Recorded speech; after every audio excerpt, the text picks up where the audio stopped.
इंदौर के विकास की रफ्तार अब और तेज होने वाली है। इंदौर विकास प्राधिकरण की हालिया संचालक मंडल बैठक में कई ऐसे निर्णय लिए गए जो न सिर्फ शहर की सूरत बदलेंगे बल्कि नागरिकों की सुविधाओं को भी नई दिशा देंगे। इंदौर के विकास को लेकर एक बड़ी और अहम बैठक संपन्न हुई। इस बैठक में लिया गया अहिल्या पथ का फैसला शहर के पश्चिमी क्षेत्र के लिए मील का पत्थर साबित हो सकता है। साथ ही कई अन्य विकास योजनाएं भी स्वीकृत हुई है। इंदौर विकास प्राधिकरण की हाल ही में आयोजित संचालक मंडल की बैठक में शहर के व्यापक विकास के लिए कई निर्णय लिए गए।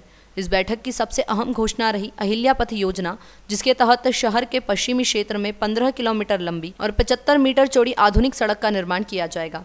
इसके अलावा बैठक में सड़क और पुलों के निर्माण, सार्वजनिक सुविधाओं के विस्तार और शहर के नियोजन से जुड़े नए नियमों को भी मंजूरी दी गई। नए नियम में भवन निर्माण की प्रक्रिया को सरल बनाने और विकास शूल्य की स्पष्टता को लेकर भी निर्णय लिए गए हैं। बैठक के बाद मीडिया से चर्चा करते हुए इंदौर संभाग आयुक्त दीपक सिंह ने बताया कि यह निर्णय शहर के समग्र विकास में सहायक सिद्ध होंगे। उन्होंने कहा कि इन योजनाओं से आने वाले वर्षों में इंदौर एक और ज्यादा सुव्यवस्थित, आधुनिक और सुविधा संपन्न शहर बनेगा। इंदौर विकास प्राधिकरण में जो लीज का पूरा सिस्टम है, लीज देने का या उसके रिन्यूअल का या ट्रांसफ़र का, उसका पूरा एक ऑनलाइन सिस्टम IDA के द्वारा संचालित किया जा रहा है। इसी तारतम्य में ये निर्णय लिया गया है कि जितना नस्तियाँ हैं, जितना डाटा है वो पूरा डिजिटाइज किया जाएगा और पूरी जो अरेंजमेंट है वो ऑनलाइन रखी जाएगी। दूसरा जो IDA ने आज एक महत्वपूर्ण निर्णय लिया है अहिल्या पथ के बारे में, जो कि IDA ने एक अपनी स्कीम बनाकर शासन को भेजी थी। शासन ने उसमें ये मार्गदर्शन दिया है कि इसमें 75 मीटर रोड के एक ही तरफ स्कीम प्रस्तावित किया है, तो उसको दोनों तरफ प्रस्तावित किया जाए। IDA का पक्ष इसमें यह था कि चूँकि उस रोड के एक तरफ रेजिडेंशियल और इंडस्ट्रियल लैंड यूज़ है, दूसरी तरफ एग्रीकल्चर लैंड यूज़ है। एग्रीकल्चर लैंड यूज़ में स्कीम नहीं लगाई गई थी। क्योंकि शासन के निर्देश आए हैं, आज इस पर प्राधिकरण ने विचार विमर्श किया है। ये तय किया गया है कि उसकी फाइनेंशियल वाइबिलिटी के लिए एक कंसल्टेंट लगा के हम लोग अगले 1-2 हफ्ते में उसकी पूरी एक रिपोर्ट तैयार की जाएगी और 2 हफ्ते बाद पुनः हम लोग बैठ के उसमें अलग अलग ऑप्शंस पे विचार करके रोड के दोनों तरफ 300 मीटर या 500 मीटर एग्रीकल्चर लैंड यूज़ लेने का क्या प्रभाव पड़ेगा या उसमें लैंड यूज़ का चेंज का कोई प्रपोजल तैयार करना है।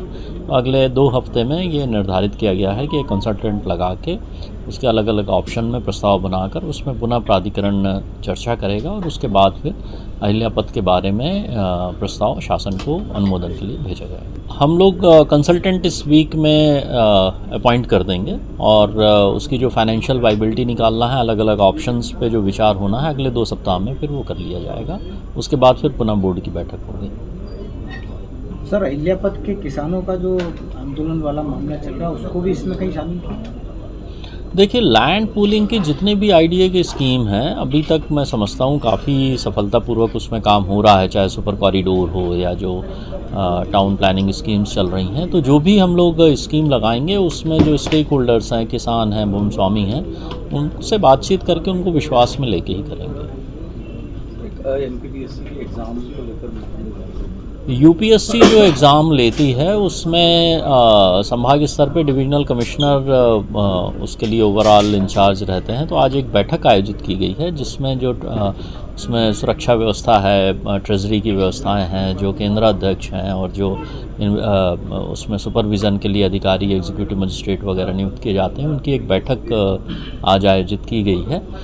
23 अप्रैल को UPSC का जो दिल्ली का मुख्यालय है वहाँ भी एक बैठक है जिसमें सभी डिविजनल कमिश्नर्स को बुलाया गया है। तो प्रयास ये है कि वो पूरा जो UPSC का एग्ज़ामिनेशन है वो जो UPSC के निर्देश हैं उसके अनुसार हो और उसमें किसी भी प्रकार की कोई कमी ना रहे।